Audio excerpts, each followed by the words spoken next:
বন্ধুরা, আমার নাম শাইমা আক্তার রূপা। আয়নায় যখনই নিজেকে দেখতাম মনে হতো এই চেহারাটা হয়তো একদিন হাজারো মানুষ চিনবে। ছোটবেলা থেকেই বুকের মধ্যে একটা স্বপ্ন যত্ন করে রেখেছিলাম, আমি দেশের একজন নামকরা মডেল অভিনেত্রী হব। আমার হাঁটা চলা কথা বলা সবকিছুতেই যেন সেই স্বপ্নের একটা অদৃশ্য মোহরা চলত। আমি বিশ্বাস করতাম আমার মধ্যে সেই প্রতিভা আছে যা আমাকে অন্যদের থেকে আলাদা করে তুলবে। এই স্বপ্ন শুধু আমার একার ছিল না, আমার মা বাবাও আমার এই আগ্রহকে সব সময় উৎসাহ দিতেন, যদিও তারা ভাবতেন এটা হয়তো আমার শৈশবের সাময়িক আগ্রহ মাত্র। সময় গড়িয়ে চলল, আমি স্কুল শেষ করে বিশ্ববিদ্যালয়ে পা রাখলাম। চারপাশের পৃথিবীটা বড় হতে শুরু করল, আর আমার স্বপ্নগুলোও ডানা মেলতে চাইল। পড়াশুনোর পাশাপাশি আমি থিয়েটার ক্লাবে যোগ দিলাম, বিভিন্ন সাংস্কৃতিক অনুষ্ঠানে অংশ নিতে লাগলাম। কিন্তু আমার লক্ষ্য ছিল আরও বড়। আমি পেশাদার জগতে প্রবেশ করতে চেয়েছিলাম। আমি জানতাম সঠিক প্ল্যাটফর্ম ছাড়া এই জগতে প্রবেশ করা প্রায় অসম্ভব।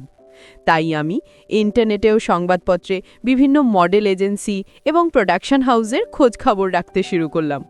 আমার বিশ্ববিদ্যালয়ের এক সিনিয়র আপু, যিনি মাঝে মাঝে মডেলিং করতেন, তিনিই আমাকে প্রথম একটি পরিচিত মডেল এজেন্সির কথা বললেন, স্টার মার্ক গ্যালারি, শহরের অন্যতম সম্মানজনক ও পেশাদার এজেন্সিগুলোর একটি। তাদের হাত ধরে অনেকেই আজ মিডিয়া জগতে নিজেদের প্রতিষ্ঠিত করেছেন। আমি তাদের ওয়েবসাইট দেখলাম, তাদের কাজগুলো দেখলাম। আমার বুকের ভেতরে স্বপ্নটা যেন আরও জোরে ধুকফুক করতে লাগলো। মনে মনে ঠিক করলাম, এখানেই আমি আমার ভাগ্য পরীক্ষা করব। এটা ছিল আমার জীবনের স্বপ্ন পূরণের প্রথম বাস্তব পদক্ষেপ নেওয়ার সিদ্ধান্ত। আমি স্টার মার্ক গ্যালারিতে আমার ছবি এবং প্রাথমিক তথ্য জমা দিলাম। সত্যি বলতে খুব বেশি আশা করিনি, কারণ আমি জানতাম প্রতিদিন আমার মতো অনেকেই সেখানে আবেদন করে। কিন্তু সপ্তাহখানেক পর এক বিকেলে আমার ফোনে একটি অজানা নম্বর থেকে কল এলো। ওপাশ থেকে জানানো হলো আমাকে অডিশনের জন্য ডাকা হয়েছে। কিছুক্ষণ যেন বিশ্বাসই করতে পারছিলাম না। মনে হচ্ছিল আমার বহুদিনের লালিত স্বপ্নের দরজাটা হয়তো খুলে গেছে। অডিশনের দিন আমি কিছুটা নার্ভাস, কিন্তু আত্মবিশ্বাসে ভরপুর ছিলাম। আমার ভেতরের প্রস্তুতি ছিল বহুদিনের। যখন অডিশন রুমে প্রবেশ করলাম, দেখলাম কয়েকজন বিচারক বসে আছেন। তাদের মধ্যে যিনি প্রধান, তিনি উঠে দাঁড়িয়ে আমার সঙ্গে করমর্দন করলেন। তিনি নিজেকে পরিচয় দিলেন আরিফ রায়হান হিসেবে, এই এজেন্সির প্রধান পরিচালক এবং মিডিয়া জগতের একজন অভিজ্ঞ ও সম্মানিত ব্যক্তিত্ব। তার উপস্থিতিতে একটা অনুপ্রেরণা কাজ করছিল, যেন তিনি সত্যি নতুন প্রতিভা খুঁজছেন। আরিফ স্যার অর্থাৎ আরিফ রায়হান আমার অডিশনটি খুব মনোযোগ দিয়ে দেখলেন। আমি আমার সেরাটা দেওয়ার চেষ্টা করলাম। তিনি আমার অভিনয়ের বিভিন্ন দিক নিয়ে প্রশ্ন করলেন, ভবিষ্যৎ পরিকল্পনা সম্পর্কে জানতে চাইলেন। তার প্রশ্নগুলো ছিল পেশাদার এবং চিন্তাশীল। আমার মনে হলো তিনি সত্যি প্রতিভাকে মূল্যায়ন করতে জানেন। অডিশন শেষে তিনি শুধু বললেন, তোমার মধ্যে সম্ভাবনা আছে রূপা, তবে এই জগৎটা সহজ নয়। এখানে পরিশ্রম, ধৈর্য আর সততার সঙ্গে এগিয়ে যেতে হয়। অডিশন দিয়ে ফেরার পথে আরিফ স্যারের শেষ কথাগুলো আমার কানে বাজছিল। শুধু প্রতিভা দিয়ে টেকা যায় না, এর মানে কি? হয়তো তিনি কঠোর পরিশ্রম ও বাস্তবতার কথাই বলেছেন। আমি ইতিবাচকভাবেই কথাটা নিলাম। কয়েকদিন পর আমার জীবনের সবচেয়ে আনন্দের সেই ইমেলটা পেলাম। আমি স্টার মার্ক গ্যালারির সঙ্গে 1 বছরের জন্য চুক্তিবদ্ধ হয়েছি। মনে হচ্ছিল আমি যেন আমার স্বপ্নের দোরগোড়ায় পৌঁছে গেছি। সেই রাতে আমি ঘুমোতে পারছিলাম না। চোখে ভাসছিল বড় বড় বিলবোর্ড, নাটকের সেট, ক্যামেরার ফ্ল্যাশের আলো। আমি শাইমা আক্তার রূপা। খুব শীঘ্রই হয়তো সবাই আমাকে চিনবে অভিনেত্রী রূপা নামে। তখনও জানতাম না এই ঝলমলে জগতের আড়ালে লুকিয়ে আছে এমন কিছু চ্যালেঞ্জ যা আমার ধৈর্য, মনোবল ও সততার সত্যিকারের পরীক্ষা নেবে। স্টার মার্ক গ্যালারিতে আমার যাত্রা শুরু হলো। প্রথম কয়েক সপ্তাহ ছিল অসাধারণ। গ্রুমিং সেশন, অভিনয় প্রশিক্ষণ, ক্যামেরার সামনে আত্মবিশ্বাস তৈরি করা, সব কিছু আমার কাছে নতুন এবং রোমাঞ্চকর লাগছিল। আমার মতো আরও কয়েকজন নতুন মুখ ছিল সেখানে। আমাদের মধ্যে মিতু নামের একটি মেয়ে ছিল, যে আমার বেশ ভালো বন্ধু হয়ে উঠল। মিতু আমার চেয়ে কিছুটা বেশি বাস্তববাদী ছিল। সে প্রায়ই বলতো, রূপা, এই জগতে টিকে থাকতে হলে শুধু প্রতিভা নয়, নিজের কাজের জায়গায় ভারসাম্য রাখার ক্ষমতাও লাগে। আমি তখনও তার কথার গভীর অর্থটা পুরোপুরি বুঝতাম না। পরিচালক আরিফ রায়হান স্যার আমাদের ক্লাসগুলো নিবিড়ভাবে পর্যবেক্ষণ করতেন। তিনি প্রায়ই আমার অভিনয়ের প্রশংসা করতেন, বলতেন, আমার চেহারায় একটা স্বাভাবিক সরলতা আছে, যা ক্যামেরার জন্য খুব উপযুক্ত। তার প্রশংসা আমাকে আরও ভালো কাজ করার অনুপ্রেরণা দিত। আমি লক্ষ্য করতাম তিনি অন্যদের তুলনায় আমার প্রতি কিছুটা বেশি মনোযোগী। প্রথম দিকে আমি বিষয়টাকে একজন শিক্ষক ও ছাত্রীর স্বাভাবিক পেশাগত সম্পর্ক হিসেবেই দেখতাম। মনে হতো হয়তো তিনি আমার মধ্যেই তার পরবর্তী বড় প্রজেক্টের প্রধান চরিত্রকে খুঁজছেন। কিছুদিনের মধ্যেই আমি আমার প্রথম কাজ পেলাম, একটি নামকরা প্রসাধনী পণ্যের বিজ্ঞাপনে প্রধান মডেল হওয়ার সুযোগ। এটা আমার জন্য অনেক বড় এক অর্জন ছিল।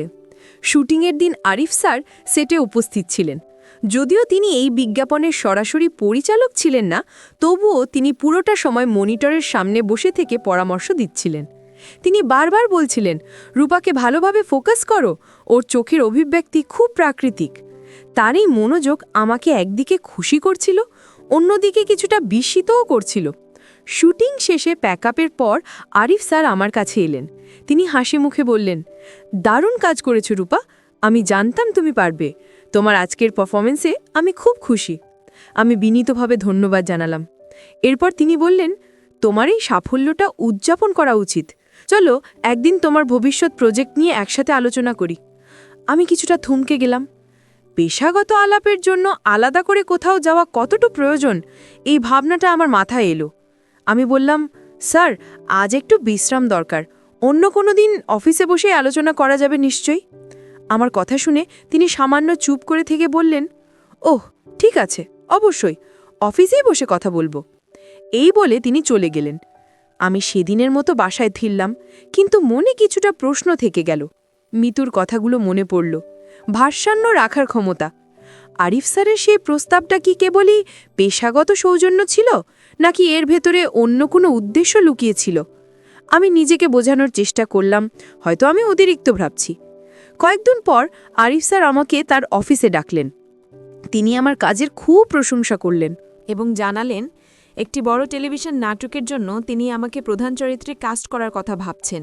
আমি আনন্দে আত্মহারা হয়ে গেলাম। এটা আমার স্বপ্নের পথে আরও এক ধাকে গিয়ে যাওয়া।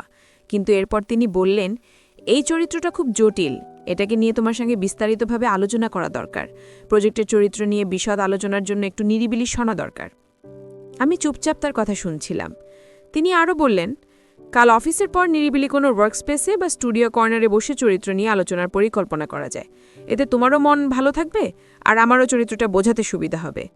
তার কথা শুনে আমি ভাবলাম, একজন পরিচালক হিসেবে হয়তো তিনি শুধু কাজের সুবিধার কথা বলছেন, কিন্তু আমার ভেতরের একটু সতর্ক সুর যেন বলল, পেশাগত সীমারেখা সবসময় স্পষ্ট রাখা দরকার। আরিফ স্যারের বাইরে গিয়ে আলোচনার প্রস্তাবটা আমি ঠিক সহজভাবে নিতে পারছিলাম না।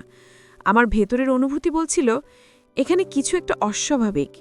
আমি তাকে সরাসরি না বলতে পারছিলাম না, কারণ তিনি আমার বস এবং আমার ক্যারিয়ারের অন্যতম গুরুত্বপূর্ণ সুযোগটি তার হাতে। আবার হ্যাঁ বলার মতো মানসিক প্রস্তুতিও পাচ্ছিলাম না। তাই আমি কৌশলে বিষয়টা এড়িয়ে যাওয়ার চেষ্টা করলাম। বললাম, স্যার, আমার সামনে সেমিস্টার ফাইনাল পরীক্ষা, এখন পড়াশোনার বেশ চাপ যাচ্ছে। পরীক্ষার পর কি আমরা এটা নিয়ে বসতে পারি? আরিফ স্যার আমার অজুহাতে খুব একটা সন্তুষ্ট হলেন বলে মনে হলো না। তিনি কিছুক্ষণ আমার দিকে তাকিয়ে রইলেন, যেন আমার মনের ভেতরটা বোঝার চেষ্টা করছেন। তার সে দৃষ্টি আমাকে কিছুটা অস্বস্তিতে ফেলছিল। অবশেষে তিনি একটা দীর্ঘশ্বাস ফেলে বললেন, দেখো রূপা, সুযোগ বারবার আসে না। মিডিয়া জগৎ খুব দ্রুত পরিবর্তিত হয়। তোমার পরীক্ষা গুরুত্বপূর্ণ, কিন্তু ক্যারিয়ার গড়তে হলে পরিশ্রম আর সময় দিতে হয়। ভেবে দেখো। তার কথায় এক ধরনের চাপের ইঙ্গিত ছিল, যা আমি স্পষ্টই টের পেলাম। এই ঘটনার পর থেকে আমি একটা সূক্ষ্ম পরিবর্তন লক্ষ্য করতে লাগলাম। এজেন্সিতে আমার সঙ্গে আরিফ স্যারের আচরণ কেমন যেন বদলে গেল। আগে যিনি আমার কাজের প্রশংসা করতেন, এখন তিনি আমাকে দেখলে কেমন যেন এড়িয়ে চলেন। ওয়ার্কশপে আমার পারফরমেন্স ভালো হলেও তিনি আগের মতো উৎসাহ দেন না, বরং ছোটখাটো ভুল ধরে সবার সামনে তিরস্কার করতে শুরু করলেন। আমার বুঝতে বাকি রইল না, এটা তার প্রস্তাবে সাড়া না দেওয়ারই প্রতিক্রিয়া। আমার বন্ধু মিতু এই পরিবর্তনটা লক্ষ্য করেছিল। একদিন সে আমাকে কফি শপে আলাদাভাবে ডেকে পাঠালো। বলল, রূপা, তুই কিছু খেয়াল করেছিস? আরিফ স্যার তোকে ইদানিং কেমন উপেক্ষা করছেন? আর দেখ, নতুন যে মেয়েটা এসেছে, রিয়া, স্যার এখন তাকে নিয়েই বেশি ব্যস্ত। অথচ রিয়া তোর মতো দক্ষ না। মিতুর কথা শুনে আমার বুকের ভেতরটা কেমন হালকা কেঁপে উঠল। রিয়া নামের মেয়েটিকে আমি চিনতাম। সে খুব উচ্চাকাঙ্ক্ষী এবং সবসময় সুযোগ খোঁজে। মিতু আমার কাঁধে হাত রেখে বলল, শোন, একটা কথা বলি, কিছু মনে করিস না। এই ইন্ডাস্ট্রিতে শুধু প্রতিভা থাকলেই হয় না, মানুষকে বুঝে চলার বুদ্ধিও লাগে। আরিফ স্যার তোকে অনেক সাহায্য করছিলেন। তুই হয়তো কোনো বিষয় তার ইচ্ছা অনুযায়ী আচরণ করনি, তাই হয়তো মন খারাপ করেছেন। মিতু কথায় আমি কিছুটা অবাক হলাম। আমি তাকে আগের ঘটনাটির কথা খুলে বললাম, যেভাবে তিনি বাইরে বসে আলোচনা করার প্রস্তাব দিয়েছিলেন, আর আমি সেটি বিনয়ের সঙ্গে এড়িয়ে গিয়েছিলাম। সব শুনে মিতু একটা দীর্ঘশ্বাস ফেলল। সে বলল, দেখ রূপা, এই জগতে অনেক সময় নীতিবোধ ধরে রাখা কঠিন, তবু আমি জানি তুই সঠিক পথে আছিস। তোর কাজ আর প্রতিভাই তোর আসল পরিচয়। অন্যদের মতো আপোষ না করে নিজেকে সৎ রাখিস। মিতুর কথায় আমি যেন নতুন করে শক্তি পেলাম। কয়েকদিন পর আমার আশঙ্কাই সত্যি হল। নোটিশ বোর্ডে দেখলাম যে নাটকটিতে আমার প্রধান চরিত্রে অভিনয় করার কথা ছিল, সেখানে রিয়াকে কাস্ট করা হয়েছে। আমার নামটা আছে খুব সামান্য একটি পার্শ্ব চরিত্রে। এটা আমার জন্য বড় ধাক্কা ছিল। বুঝতে পারলাম আমার সিদ্ধান্তের একটা প্রভাব পড়েছে, কিন্তু তবুও আমার মনে শান্তি ছিল। আমি নিজের আত্মসম্মান অক্ষুণ্ণ রাখতে পেরেছি। সেদিন সন্ধ্যায় আরিফ স্যার আমাকে আবার তার কেবিনে ডাকলেন। তিনি শান্তভাবে বললেন, দেখলে রূপা, তুমি সুযোগটা হাতছাড়া করলে। রিয়া হয়তো তোমার মতো অভিজ্ঞ না, কিন্তু সে কাজের প্রতি খুব মনোযোগী। সে জানে কিভাবে দলগত নিয়ম মেনে কাজ করতে হয় এবং সময় ব্যবস্থাপনা করতে হয়। তার এই কথাগুলো শুনে আমার মনে হলো তিনি আসলে ইঙ্গিত দিচ্ছেন যে আমি তার প্রত্যাশিত অতিরিক্ত সহযোগিতা দিইনি। আমি দৃঢ়ভাবে নিজের অবস্থানে থেকে বললাম, স্যার, আমি আমার কাজের জায়গায় সর্বোচ্চটা দিতে চাই, কিন্তু আমার সীমারেখা বজায় রেখে। পার্শ্ব চরিত্রে নেমে আসাটা আমার আত্মবিশ্বাসে বড় ধরনের আঘাত এনেছিল। আমি বুঝতে পারছিলাম স্টারমার্ক গ্যালারিতে আমার পথচলাটা আর মসৃণ হবে না। আরিফ স্যার আমাকে দেখিয়ে দিলেন যে এই জগতের নিয়ন্ত্রক তিনি। আমি যে নাটকে পার্শ্ব চরিত্রে অভিনয় করছিলাম তার সেটেও তিনি প্রায়ই আসতেন। তিনি রিয়ার অভিনয়ের খুব প্রশংসা করতেন, যদিও আমরা সবাই বুঝতাম রিয়া কতটা অনভিজ্ঞ। আর আমার দৃশ্যগুলোতে তিনি কোনো কারণ ছাড়াই বারবার কাট বলতেন, যেন আমাকে সবার সামনে অপ্রস্তুত করতে চান। আমি মানসিকভাবে ভেঙে পড়তে শুরু করেছিলাম। আমার ছোটবেলার স্বপ্নটা যেন আমার চোখের সামনেই দুঃস্বপ্নে পরিণত হচ্ছিল। আমি কি ভুল সিদ্ধান্ত নিলাম? আমার কি মিতুর মতো বেশি কৌশলী হওয়া উচিত ছিল? এই প্রশ্নগুলো আমাকে তাড়া করে বেড়াচ্ছিল। আমি রাতের পর রাত ঘুমাতে পারতাম না। একদিকে আমার ক্যারিয়ার, আমার এতদিনের লালিত স্বপ্ন, অন্যদিকে আমার নীতিবোধ আর আত্মসম্মান। একদিন শুটিং শেষে ফিরতে অনেক রাত হয়ে গেল। এজেন্সি থেকে একা ফেরাটা আমার জন্য কঠিন ছিল। ঠিক সেই সময় আরিফ স্যার তার গাড়িটা আমার সামনে থামালেন। তিনি জানালার কাঁচ নামিয়ে বললেন, অনেক রাত হয়েছে রূপা, একা ফিরতে পারবে? এসো, আমি তোমাকে পৌঁছে দিই। আমি প্রথমে ইতস্তত করছিলাম, কিন্তু এত রাতে অন্য কোনো উপায় না দেখে আমি গাড়িতে উঠলাম। গাড়ি চলতে শুরু করল। কিছুক্ষণ নীরবতার পর আরিফ স্যার কথা বলতে শুরু করলেন। তার গলার স্বর অস্বাভাবিক শান্ত ছিল। তিনি বললেন, রূপা, আমি জানি তুমি আমার উপর রাগ করেছ। তুমি হয়তো ভাবছ আমি রিয়াকে অন্যায়ভাবে সুযোগ দিয়েছি, কিন্তু বিশ্বাস করো, আমি তোমার ভালোই চাই। তুমি প্রতিভাবান, কিন্তু এই জগতে কিভাবে টিকে থাকতে হয় সেটা এখনো শেখোনি। আমি চুপ করে তার কথা শুনছিলাম। তিনি বলতে থাকলেন, দেখো, এই ইন্ডাস্ট্রিতে অনেক কিছু সম্পর্ক আর আস্থার উপর নির্ভর করে। আমি তোমার জন্য সত্যিকারের একজন পরামর্শদাতা হতে পারি। আমি চাই তুমি অনেক দূর যাও, কিন্তু তার জন্য তোমাকে আমার প্রতি সহযোগিতামূলক হতে হবে। আমার দৃষ্টিভঙ্গি বোঝার চেষ্টা করতে হবে। তার কথাগুলোর মধ্যে এক ধরনের ইঙ্গিত ছিল যা আমার কাছে স্পষ্ট। আমার বাসার রাস্তা ছেড়ে গাড়িটা যখন অন্যদিকে যেতে শুরু করল, আমি চমকে উঠলাম। বললাম, স্যার, আমার বাসা তো পিছনের রাস্তায়। আরিফ স্যার হাসলেন এবং বললেন, আরে একটু শান্ত পরিবেশে বসে তোমার ক্যারিয়ার পরিকল্পনা নিয়ে কথা বলবো।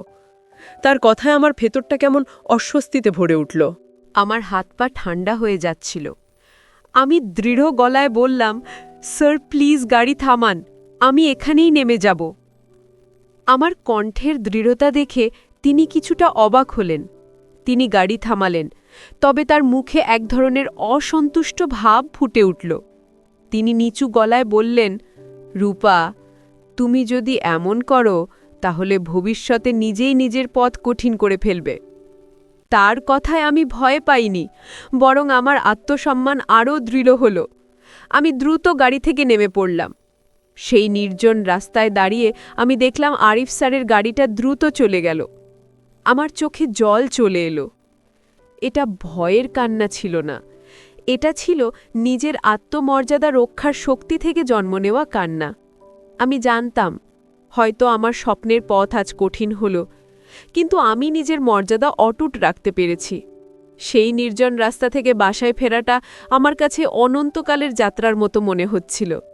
আমার পুরো শরীর কাঁপছিল, কিন্তু তার চেয়ে বেশি কাঁপছিল আমার মন। আরিফ রায়হানের শেষ কথাগুলো, তুমি যদি নিজের অবস্থানে দৃঢ় থাকো তবে এই ইন্ডাস্ট্রিতে তোমার জন্য পথ আরও কঠিন করে দেওয়া হবে, বারবার আমার কানে বাজছিল। আমি কি সত্যি আমার জীবনের সবচেয়ে বড় ভুলটা করে ফেললাম? আমার এতদিনের স্বপ্ন, আমার পরিশ্রম, আমার প্রস্তুতি সব কি এভাবেই শেষ হয়ে যাবে? এই প্রশ্নগুলো আমাকে কুড়ে কুড়ে খাচ্ছিল। বাসায় ফিরে আমি নিজেকে ঘরের মধ্যে বন্ধ করে দিলাম। আমি আয়নার সামনে দাঁড়িয়ে নিজের প্রতিবিম্বের দিকে তাকালাম। এই সেই শাইমা আক্তার রূপা, যে একদিন দেশের সেরা অভিনেত্রী হতে চেয়েছিল, কিন্তু আজ সেই রূপার চোখে স্বপ্নের আলোর বদলে একরাশ ক্লান্তি আর হতাশা। আমার মনে হচ্ছিল আমি এমন এক প্রতিযোগিতার অংশ হয়ে গিয়েছি যেখানে প্রতিভার চেয়ে বেশি গুরুত্ব পায় প্রভাব ও সুযোগের রাজনীতি। পরের কয়েকটা দিন আমার জন্য ছিল দুঃসহ। আমি এজেন্সিতে যাচ্ছিলাম না, কারো ফোন ধরছিলাম না। মিতু আমাকে বেশ কয়েকবার ফোন করেছিল, কিন্তু আমি তার সাথেও কথা বলার মতো মানসিক অবস্থায় ছিলাম না। আমি জানতাম সে কি বলবে। সে হয়তো আমাকে অতি সরল ভাববে, বলবে আরেকটু মানিয়ে নিলেই পারতাম। কিন্তু আমি কিভাবে তাকে বোঝাবো যে স্বপ্ন পূরণ করতে গিয়ে নিজের নীতি ও আত্মসম্মান হারাতে হয়, সেই স্বপ্ন পূরণের চেয়ে ভেঙে যাওয়াই শ্রেয়। আমার ভেতরের দ্বন্দ্বতা তীব্র হয়ে উঠছিল। একদিকে আমার মন বলছিল, রূপা, হাল ছেড়ো না, এটা হয়তো একটুখানি পরীক্ষা, তুমি তোমার প্রতিভা দিয়ে একদিন নিজের জায়গা তৈরি করবে। কিন্তু পরক্ষণেই আমার বাস্তবমুখী চিন্তা বলছিল, কিভাবে সফল হবে? আরিফ রায়হানের মতো প্রভাবশালী মানুষ যদি ইচ্ছে করে বাধা দেয়, তবে কেউ হয়তো তোমাকে কাজ দেবে না। আমি বিশ্ববিদ্যালয়ের পড়াশোনায় মন দেওয়ার চেষ্টা করলাম, কিন্তু ক্লাসে বসেও আমার মন পড়ে থাকতো সেই ক্যামেরার সামনে আলো ছায়ার ভেতর। অভিনয় আমার জীবনের অনুপ্রেরণা ছিল, আর এখন সেই অনুপ্রেরণায় হারিয়ে গেছে। আমি কি পারবো আমার স্বপ্নকে এইভাবে মুছে ফেলতে, নাকি আবার ফিরে গিয়ে ক্ষমা চেয়ে সব ভুলে নতুন করে শুরু করা উচিত? এই চিন্তা মাথায় আসতেই নিজের ভেতরে ঘৃণার সঞ্চার হলো। এই মানসিক সংকটের মধ্যেই আমি একটা সিদ্ধান্ত নিতে চেষ্টা করলাম। ভাবলাম হয়তো স্টারমার্ক গ্যালারি ছাড়াও অন্য অনেক প্রোডাকশন হাউস আছে। আমি কিছু ছোট প্রোডাকশন হাউসে যোগাযোগ করলাম, কিন্তু আশ্চর্যের বিষয়, সবাই আমার কাজের প্রশংসা করলেও আমি বুঝতে পারছিলাম হয়তো ইন্ডাস্ট্রির ভেতরের কিছু অদৃশ্য প্রভাব আমার সুযোগগুলোকে সীমিত করে দিচ্ছে। একদিন সন্ধ্যায় মিতু সরাসরি আমার বাসায় এলো। সে আমাকে দেখে অবাক হয়ে গেল। আমার চেহারায় গত কয়েকদিনের ক্লান্তি স্পষ্ট ছিল। মিতু আমার হাত ধরে বলল, কি হয়েছে তোর? তুই এমন ভেঙে পড়েছিস কেন? আমি সব শুনেছি। আরিফ স্যার নাকি তোকে এজেন্সি থেকে বাদ দেওয়ার ব্যবস্থা নিচ্ছে। এই খবরটা আমার কাছে নতুন কিছু না হলেও শুনে কষ্ট পেলাম। মিতু বলল, রূপা, আমি জানি তুই যা করেছিস ঠিক করেছিস, কিন্তু এই জগৎটা সবসময় ন্যায় অন্যায়ের হিসাব মেনে চলে না। এখানে টিকে থাকতে হলে অনেক বাস্তবতা মেনে নিতে হয়। দেখ, রিয়াজ কোথায়, আর তুই? আমি মিতুকে থামালাম, বললাম, মিতু, রিয়া হয়তো অনেক দূর গেছে, কিন্তু সে কি নিজের বিবেকের সামনে শান্তিতে দাঁড়াতে পারে? আমি হয়তো নায়িকা হতে পারবো না, কিন্তু আমি একজন আত্মসম্মান বোধ সম্পন্ন মানুষ হিসেবে বাঁচতে চাই। আমার কথা শুনে মিতু চুপ হয়ে গেল। মিতুর সাথে কথা বলার পর আমার মনটা কিছুটা হালকা হলেও বাস্তবতার মুখোমুখি আমাকেই হতে হলো। আমি বুঝতে পারছিলাম স্টারমার্ক গ্যালারিতে আমার আর কোনো ভবিষ্যৎ নেই। আরিফ রায়হানের প্রভাবের বলয় ভেদ করে আমার পক্ষে ইন্ডাস্ট্রিতে কাজ পাওয়া প্রায় অসম্ভব। আমার সামনে দুটো পথ খোলা ছিল। এক, নিজের নীতি বিসর্জন দিয়ে অন্যের ইচ্ছে মতো চলা। 2, আত্মসম্মান বজায় রেখে এই অন্যায় পরিবেশ থেকে নিজেকে সরিয়ে নেওয়া। এই 2 পথের মধ্যে একটিকে বেছে নেওয়া আমার জীবনের সবচেয়ে কঠিন সিদ্ধান্ত ছিল। আমি আমার বাবা মায়ের কথা ভাবলাম। তারা আমার স্বপ্নকে সমর্থন করেছেন, কিন্তু তারা কখনো আমাকে এমন কিছু করতে শেখাননি যা আমার নীতিবোধের বিরুদ্ধে যায়। আমি যদি আজ আপোস করি, আমি হয়তো বড় তারকা হতে পারবো, কিন্তু আমি কি কখনো আমার বাবা মায়ের চোখে সম্মান নিয়ে তাকাতে পারবো? আমি কি নিজের আত্মমর্যাদা ধরে রাখতে পারবো? আমি সেই রাতে অনেক ভাবলাম। আমার মনে পড়ছিল সেই সময়ের ঘটনাগুলো, যখন আরিফ স্যারের আচরণে আমি এমন ইঙ্গিত অনুভব করেছিলাম যা পেশাগত সীমারেখা অতিক্রম করছিল। তার সেই দৃষ্টিভঙ্গি আমার কাছে পরিষ্কার হয়ে গিয়েছিল। আমি জানতাম, যদি আমি অন্যায় কোনো প্রস্তাবে রাজি হই, তাহলে ভবিষ্যতে আরও অনৈতিক প্রস্তাবের মুখোমুখি হতে হবে। এই পথ একবার ধরলে আর ফেরার উপায় থাকে না। এটা এমন এক ফাঁদ যেখানে নিজের আত্মসম্মান ধীরে ধীরে বিলীন হয়ে যায়। আমার মনে হলো, যে সাফল্য মানুষকে নিজের সততা হারাতে বাধ্য করে, সেই সাফল্যের কোনো মূল্য নেই। অভিনেত্রী হওয়ার স্বপ্ন আমার ছিল, কিন্তু সেই স্বপ্ন আমার মানবিকতা ও সম্মানের চেয়ে বড় নয়। আমার নীতিবোধ, আমার আত্মসম্মান, আমার চরিত্র, এগুলো আমার কাছে হাজারো পুরস্কারের চেয়েও মূল্যবান। আমি যদি এই মৌলিক মানগুলোই হারিয়ে ফেলি, তাহলে সেই তারকা খ্যাতি দিয়ে কী লাভ? পরের দিন সকালে আমি একটি দৃঢ় সিদ্ধান্ত নিলাম। আমার মন থেকে সব দ্বিধা মুছে গিয়েছিল। আমি সোজা স্টারমার্ক গ্যালারি এর অফিসে গেলাম। জানতাম আরিফ স্যার এই সময়েই অফিসে থাকেন। আমি তার কেবিনে প্রবেশের অনুমতি চাইলাম। তার সহকারী কিছুটা অবাক হলেও আমাকে ভেতরে যেতে দিলেন। আরিফ স্যার আমাকে দেখে তার ছিল্লের হাসি দিলেন। তিনি ভাবছিলেন আমি হয়তো নিজের অবস্থান বদলাতে এসেছি। তিনি বললেন, কি ব্যাপার রূপা, বুঝতে পেরেছ? এখানে টিকে থাকতে হলে বাস্তবতা মানতে হয়। তার কথাই ছিল অহংকার আর প্রভাবের প্রকাশ। আমি তার ডেস্কের সামনে গিয়ে দাঁড়ালাম। আমার গলা কাঁপছিল না, আমার চোখ মাটিতে নামানো ছিল না। আমি দৃঢ় কণ্ঠে বললাম, স্যার, আমি আপনার দৃষ্টিভঙ্গি খুব ভালোভাবেই বুঝেছি, কিন্তু আমি সেই দৃষ্টির অংশ হতে চাই না। আমি এমন কোনো পরিবেশের অংশ হতে চাই না যেখানে পেশাগত মর্যাদা ও ব্যক্তিগত সম্মানের সীমা স্পষ্ট নয়। আমার কথা শুনে আরিফ স্যার কিছুটা হতভম্ব হলেন। তিনি হয়তো আমার কাছ থেকে এমন দৃঢ় জবাব আশা করেননি। তিনি কিছু বলার আগেই আমি আমার কন্ট্রাক্ট পেপারটা তার টেবিলের উপর রেখে বললাম, আমি এই চুক্তি বাতিল করছি। আমার অভিনয়ের স্বপ্ন হয়তো এখানেই শেষ, কিন্তু আমি একজন মানুষ হিসাবে হেরে যাইনি। ধন্যবাদ। এই বলে আমি আর এক মুহূর্তও দাঁড়ালাম না।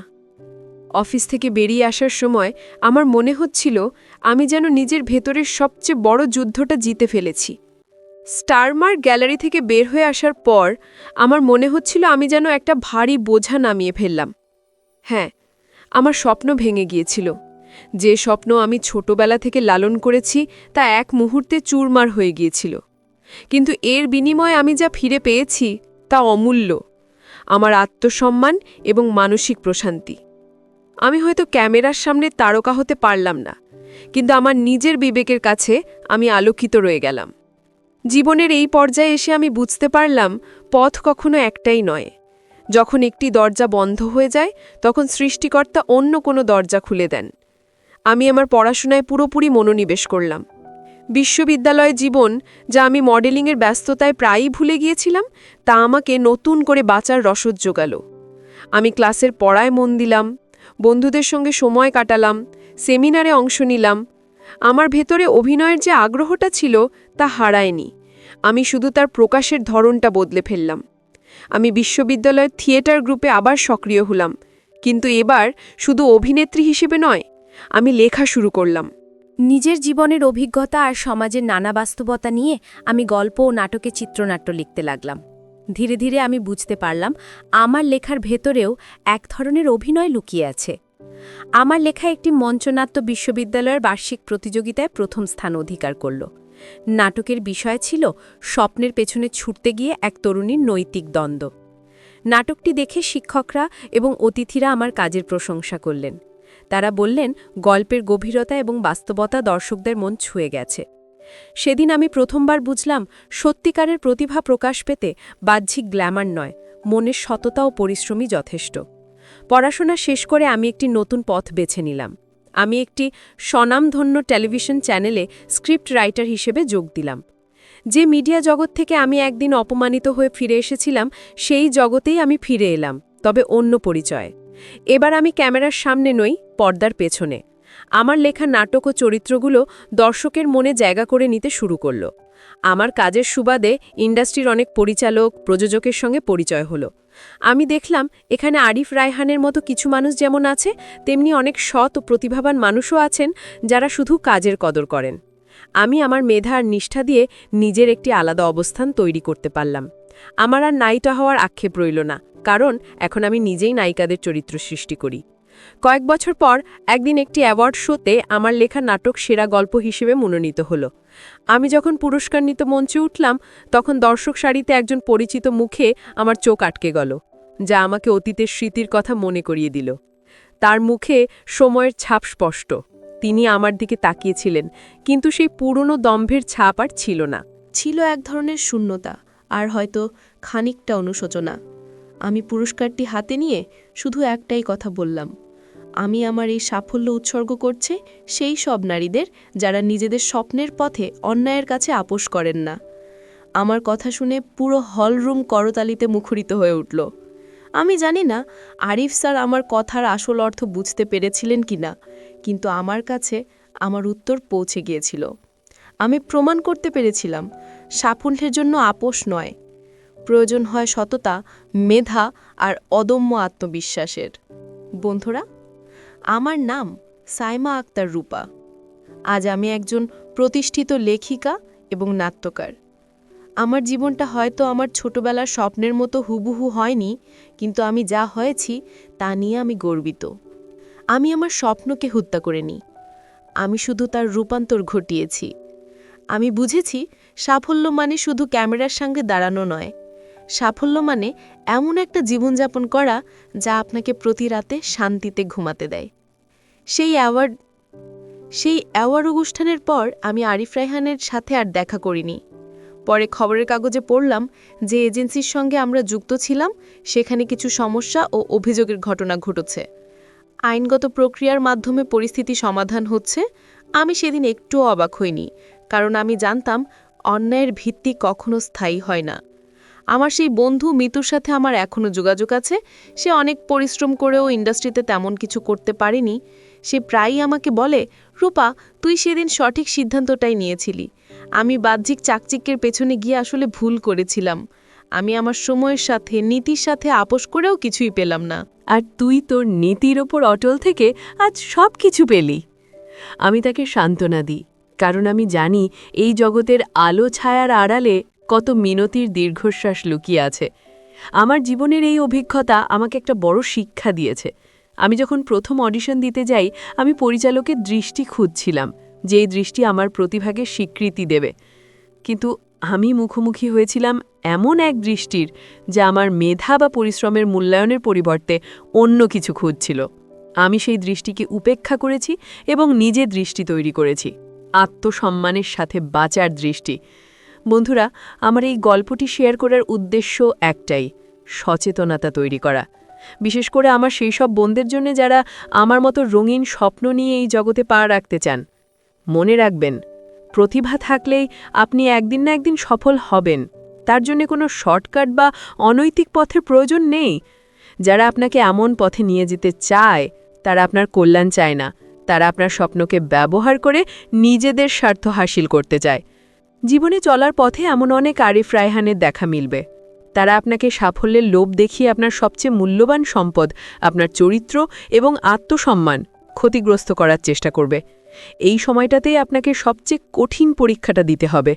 একদিকে থাকবে আপনার বহুদিনের লালিত স্বপ্ন, আর অন্যদিকে থাকবে আপনার নীতিবোধ।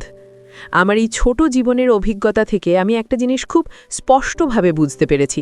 জীবনের সাফল্য, ক্যারিয়ার, টাকা পয়সা, খ্যাতি, এই সব কিছুর চেয়ে বড় হলো নিজের চরিত্র। আপনার টাকা হারিয়ে গেলে আপনি আবার তা অর্জন করতে পারবেন। আপনার খ্যাতি কমে গেলে আপনি আবার তা তৈরি করতে পারবেন, কিন্তু আপনার চরিত্র বা আত্মসম্মান যদি একবার হারিয়ে যায় তা আর কোনোদিনও ফেরত পাবেন না। তাই জীবনে যাই করুন না কেন, যত বড়ই আপনার স্বপ্ন হোক না কেন, কখনো নিজের আত্মসম্মান এবং নীতির সাথে আপোস করবেন না। যে সাফল্য আপনার ভেতরের মানুষটাকে ধ্বংস করে, সেই সাফল্য একটা ফাঁদ ছাড়া আর কিছুই নয়। প্রকৃত সাফল্য হলো সেটাই যা আপনাকে রাতে শান্তিতে ঘুমাতে দেয় এবং আয়নায় নিজের চোখের দিকে তাকিয়ে গর্ববোধ করতে সাহায্য করে। ভালো থাকবেন, সুস্থ থাকবেন এবং সবসময় নিজের নীতির উপর অটল থাকবেন। সবাইকে ধন্যবাদ।